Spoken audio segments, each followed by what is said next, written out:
Ladies and gentlemen, welcome to the VIP podcast. I'm your host today, Heath Sheeran. I am without the peanut butter to my jelly or jelly to my peanut butter or whatever she says.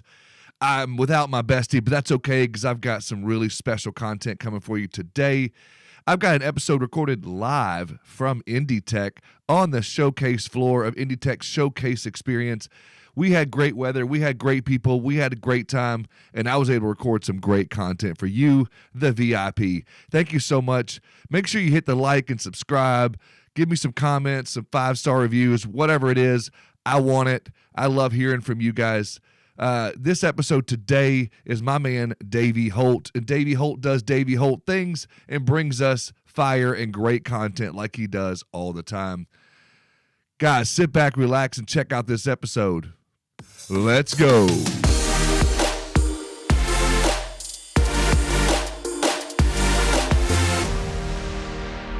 Welcome, ladies and gentlemen. We're at VIP Podcast. We are here live at Indie Tech, and I got the man here with me, Davie Holt. And you guys are putting this thing on, helping Jason and doing the whole thing. Yeah. So what do you think so far? I mean, this second year. Second year. Better than the first? Yeah, second year. It's interesting, when we were in Puerto Rico, the ticket sales had already blown completely by last year's projections. So definitely like that. We it's virtual intelligence. It's one of Jason's businesses. Yeah. And so, this is actually one where we kind of get to, our efforts kind of get to be a little bit in the background and let agency intelligence do its thing.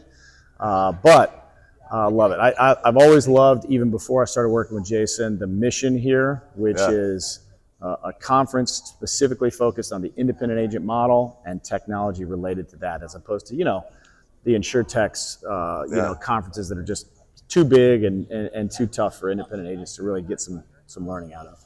Yeah, and so talk to me a little bit. You and I, we've been in a lot of conferences together, and I always see you with it's the big hat or it's something related. And you brought up the point earlier. You got great purple pants on right now. You always got to be on brand. Yeah, man. Talk to me. Is that like a personal philosophy of yours, or something you've learned in business, or something that you were taught as a kid? I think that's a good question. So I think it's more me. I think whenever I do something, I do it intentionally. Sure. And I'm going to buy in and be on brand. And so, I think it's like, let's go. There's no reason not to. Yeah. So in preparation for this, not only did I get the new Noggin Boss hats. Yeah. I even updated my watch strap. Dude. I got purple pants on, but I think some people would see it as a gimmick.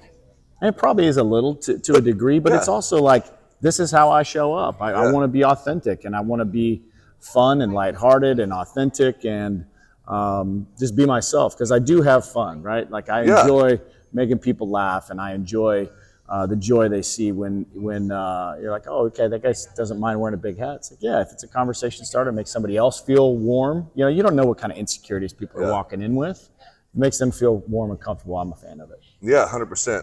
So we're here at Indie Tech, and we're talking branding with you. Is there some things that people could pick up here at this conference that might be able to help them with their branding and help them with, growing in some of that? Yeah, I would say there's always a desire for any business, any salesperson, anything to approach things in what they might call a professional way. Think about it. Okay. I've had conversations with my podcast partner, Jim Stout, on this, and wearing Jordans, right? Yeah. If you don't put your Jordans on when you walk into a sales call, and you normally wear them all the time, you're kind of setting an expectation that you're not the guy who wears the Jordans. Right. Conversely, you walk into a place and you show up as your authentic self, that might get you further along or set a realistic expectation with your customer. And so I would say for anybody struggling with or thinking about developing, perfecting, or honing their brand, fight that desire to put yourself in a box and just be who you're going to be. Because I think when you make those compromises early, you attract customers or partners or whatever who really aren't going to be compatible with you anyways. Yeah. Because they're really going to find out what it looks like when you take the suit off and you put on your polo and your big hat and your But there's got to be some intentionality with the consistency, though. Correct. Yeah, I think. But I mean, how do you balance that consistency with authenticity and not, you know what I'm saying? Because you have to think about that. Well, what do you mean by consistency? I mean, like, you have to, when you go to a conference, you have to wear the big hat. Yeah. And so there's authenticity because you want to wear the big hat, and that's your personality.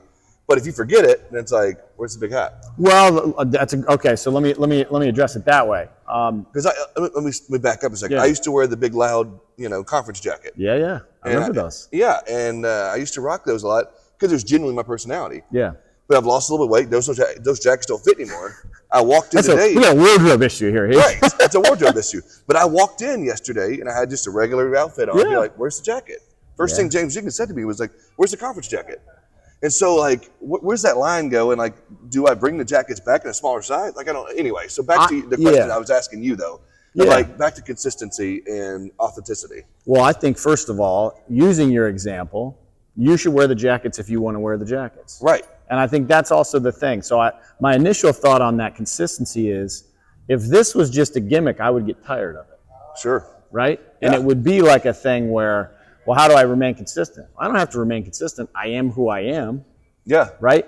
If it is something that you are performing or you're doing just for a shtick or a gimmick, then it will get, because it won't be your authentic self. Right. So, this is me. This is, goofy things, like I said, the watch strap, the hat, the shoes, whatever. Yeah. That's me. I'm just kind of goofy. And so I don't think I'll have trouble being consistent on that, but I also want to leave room in that thought for people to change their mind. I think this will be a thing that I'll like doing until one day I don't. And then when that day comes, people are like, oh, where's the hat? Where's the jacket? I'm just kind of over it. Yeah, moved on to something different. Yeah, I'm on to my next thing. So, I got you. Yeah, and then you kind of get into some other, back to that consistency. You get into like other things about like, well, what are people's expectations of you? What are your expectations of yourself? That whole track. But I think it's not hard to be consistent if that's who you are. Yeah, I love that. And so, you and I, like I said, we've been to a lot of conferences together. I see you at a lot of conferences. So as I'm here at this conference, and I wanted to, talk to a few people about this, what is some advice you could give to people as, conference season, is among us and there's people going to conferences? What's some advice that you give to agency owners or carriers or tech vendors, whatnot, to make the best out of their conference experience? One of the things I think Jason has done so well with even this indie tech into the second year is listen to people. Yeah. I can't tell you how many groups, associations, conferences I've been a part of where organizers of that group or whatever say to vendors, well, we're hearing this. And they say to the attendees, we're hearing this. And those two pieces of feedback don't match. Yeah. Right? It's easy for an organizer of an event to see that they've made some money, they got people, and to do the same thing the second year. I would just say both for attendees, agency owners, and people that organize conferences, be adaptable. Listen to your people, and just don't assume that that's the how you did it last year is going to work. Even don't always rinse and repeat. Yeah, I mean you just got to be relentlessly willing to be wrong. Right? It's like, do you hold space for the fact in your life that you might be wrong sometimes? And if you don't hold that space, things are going to be tough. And so I just think even my approach to this or our business or whatever, it's like, I do have claims and things I believe in, but what if I'm wrong? It'd be good if I was wrong, because that means I'm learning and adapting and getting better. No, I love that. And I think there's a lot that has to be, intentionality has to go into these conferences. And again, I'm a big believer, and I preach this a lot, is when you go to a conference, you've got to have that planned out, like mapped out, like who you're going to talk to, who do you want to see, especially at a tech show like this. When you've got this many vendors here, you can't just go in with no plan and I'm going to go get this good, as pretty and shiny. You got to have a plan of like, okay, let's sit down with your staff, let's talk to them, be like, okay, what do we need? Yeah. What are we looking for? Is there anything that would help you to do your job better? Yeah. Well, and I also too love the concept at a trade show, at a conference, having some sort of differentiation, right? Because if you kind of zoom out, what is this? A bunch of booths, a bunch of tables, a bunch of tablecloths, and some back walls. Okay, so what's different about each one? Yeah. I think the intentionality for somebody at a booth is like, what's going to be different about us, right? We all believe, our business is different versus competitor. What about sitting right there is going to be different? For me, I put something up that is going to make people smile. Yeah. Right. Yeah. And that's my strategy each time is because that's all it takes in any interaction where it's somebody walking by a booth, you walk by somebody, you pick up the phone, whatever, you get them to stop and talk to you for a few minutes. Now you're selling. Maybe you have something there. So this is a conversation piece. But that's what I would say is that anybody at a booth, why do I care? Yeah. You know, why am I going to stop and say hi to you? Do you have a smile? Did you say hello? Do you have something interesting to talk about? And I think most people, when they walk up to a booth, they know they're going to get pitched a little bit, but why? Yeah. What's the point? Yeah, and so I think I know the answer, but I'd love to hear from you on this. Of, you know, you were this guy for a long time at another company you worked with, and now you're this same guy going back to your authentic you with another company, same passion, same excitement. What's the common theme there within, you know, those two roles that still make you so successful, no matter which role you're in and what hat you're wearing, so to speak? Yeah, it's funny. It's funny you say it that way. I actually talked to my friends at IPFS. I still have the old IPFS hat, so they will get it back. Yeah. I told Jason, Kylie, they'll get it back. But it is funny. In my memories on social media, I do have the picture from Indie in Indy, the previous year, in my IPFS hat. Yeah. So, your question is like, what is it that's carried through? Yeah. Me, I guess. You know, I would say that I was then a lot of things I'm not now, and I'm a lot of things now that I wasn't then too. Sure. Right? So I think even through growth, change, hardship, struggles, successes, failures, new ventures, whatever, that creates a lot of chaos. But when all that chaos settles, I'm still me. Yeah. You know what I mean? Well, I think that's a good testament to where we're at in our industry too. We've had a lot of chaos lately. Yeah. Like we're right now in the midst of a hurricane season. Yeah. You know, and there's all the people here that are affected by getting home because of the hurricane. 100%. Yeah. You know, there's a lot of people here from New Orleans. There's one right there. I mean, there's people left and right here from the Gulf. But again, you know, some of those things you just talked about is like at the end of the day, no matter if it's hard market, soft market, hurricane season, not, I think it's good advice for our audience listening of like, be your authentic, true self. Yeah, and I think also maybe too, just always remember it's going to work out. There you go. You know what I mean? Like that's probably the other thing is like when you're in the chaos, I always say like right after the flashbang grenade goes off, you know, and you hear the ringing in your ear, that's when it seems wild and there's smoke and there's confusion and there's chaos and things like that. But at the end of the day, everything's going to be all right. You know, the insurance is going to get written, you know, the premiums are going to get assigned, the bills are going to get paid. You're going to show up at a conference. You're going to do your work, and I think that's probably the thing to remember is that while there are challenges and there are things that throw us off, everything's going to be all right eventually. It's going to be all right. You know, and the harder the challenge, maybe the longer time, but I've never ever in my life had a problem that some time didn't solve. I like that too. Okay, so let's be real here for a minute. And we've got an edit button if I need to, but there's a lot of VA companies out there. Yeah.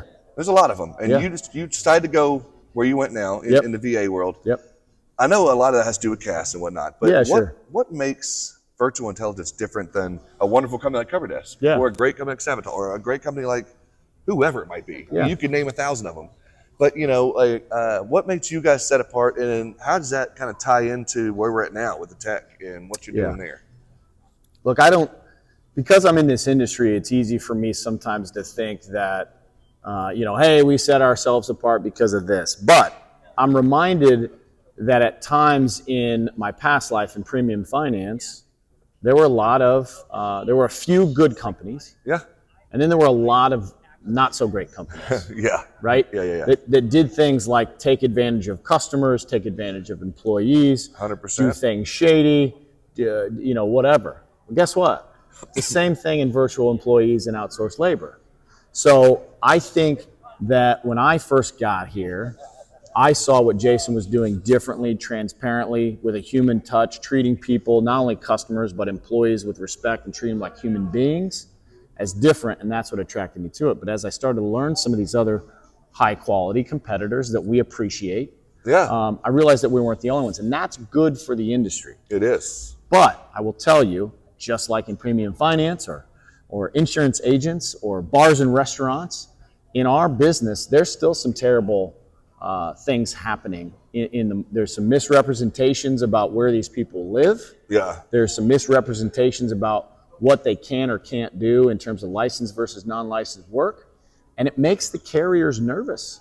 It does. And it makes the regulators nervous. And my whole point is, there are groups and companies that are here that we know that we're cordial with.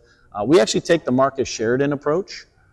His book is called They Ask You Answer. And on our website, on the blog, we tell you, hey, if you don't use us, here's some other companies we know that do it the right way.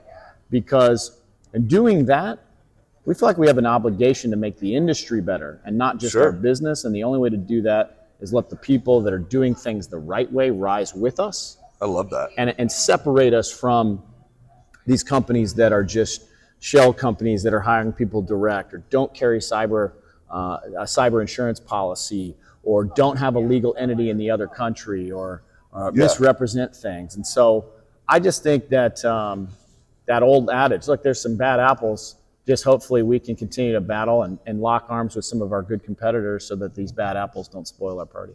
Yeah, you brought up a good point. There's a lot of people that are a little nervous about some. There's a lot of the carriers I've been talking about with outsourcing. Yep. And if you could talk to that a little bit, I mean, like, how does that affect what you guys are doing? And are you guys having to pivot pretty quickly, or it's just an ongoing situation of like, we don't want from Russia, we don't want to work with the companies here, we don't want to do that? And I think the outsourcing question is for independent agencies, not carriers, is like the open secret. Like, Israel has nuclear weapons. Everybody knows that, but we never admit it, right? Yeah. Okay? Well, that's the same thing. There isn't anybody in the world on the carrier side or with the regulator that doesn't know in their heart that thousands of agencies are using outsourced offshore employees to do their business. Yeah. So what do? They take broad language and they try to eliminate it. Well, it's capitalism. We figure out VPNs and we figure out ways around it. Yeah. But it's all just like this hush-hush, we don't address it. Yeah. The carriers, again, are nervous about the salacious choices. Insurance agencies hiring virtual employees directly, not having protection, not having a risk transfer. That's what they're terrified with. I'm hoping that with some of our good competitors, we can continue to hold audiences where carriers and regulators will sit with us and say, hey, this can be done correctly. If you want to put in your carrier contract, you're not to use a virtual employee company unless conditions are met. That's transparent. But I think right now, just like a lot of regulation, that's a kind of a bear to update. Sure. But also there's a little bit of a hypocrisy I have to call out in some insurance carriers. Some insurance carriers, I won't name names, have very tough language for agents where they tell them they're going to cancel their contract. Yeah, that's a good one. Yeah. And those same carriers are using call centers in the Philippines. Yeah. And so this is not to all carriers, by the way. Sure. There were wonderful insurance carriers that don't play this game, but that even for an independent agent who already has to push so much paper around, wait, well, you're telling me you're going to end my relationship if I used an outsourced employee because of there's some perceived breach or security issue, and you're doing the same thing? Yeah. It's a tough pill for the agent to swallow. No, it definitely with the is. carrier relationship. No, I think you're right. I think you're right. As we wrap up, I do have one or two more quick things. Okay, so how are you guys at VI? What are you guys doing as far as bringing tech into working with some of the employees and the agencies? Our approach is that really there are about 60 things in an agency that should not be done by licensed professionals. I think so many insurance agents fall victim to this belief that in order to get work done, I got to go find me another insurance license, right? Really, for the most part, and by the way, disclaimer, check with your local regulations, right, and your local DOIs, but for the most part, the insurance license really only has you do two things: advise and bind. Yeah. And then everything else that happens in the agency is just a subtask of those two things. 100%. So what we believe is that those tasks should be done by either a non-licensed person or some piece of technology. When I first got here in November, we were just doing the people part. And now we're reselling a few pieces of technology which supplement the work of the virtual employee, which make them more efficient. Because all this technology is great. I'm not trying to make agency owners faster quoters. Yeah. I'm trying to make non-licensed people faster quoters so that agency owners and principals and producers can go grow their So business. you training them on tech like Salt or like, Absolutely. Canopy Connect and some. So if an agency XYZ hires somebody here and they have Salt or Canopy Absolutely. Connect or whoever out here, Enable, whatever, they know how to use it. Yep. We go to a tech partner and we say, hey, look, we can resell your technology for you, because the advantage on that is, hey, if you go buy a piece of technology and you're an agency owner, you've got to be the expert. If you buy it from me, I'll train the virtual employee that I'm putting in your agency to be the expert. And this is all non-licensed work anyways, right?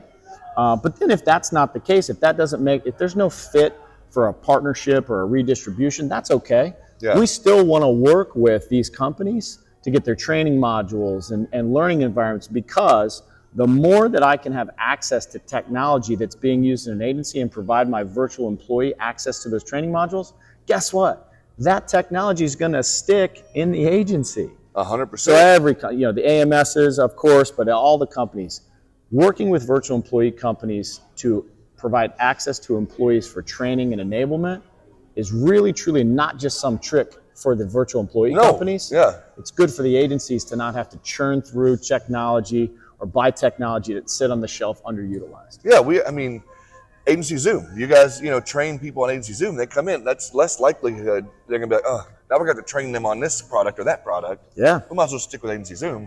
You're going to do that anyway because it's a great product. But, I think that's smart. Well, think about it from your perspective. If you've got two agents, and they both want Agency Zoom, and they're both motivated, they're definitely going to buy it. And one agent says, we want to buy it. We're going to figure it out, Heath. We're going to figure it out. Or like, hey, we want Agency Zoom, but we're going to get it from virtual intelligence. And in your head, I'm coming with modules and training and support. Which customer are you more likely to prioritize? Yeah.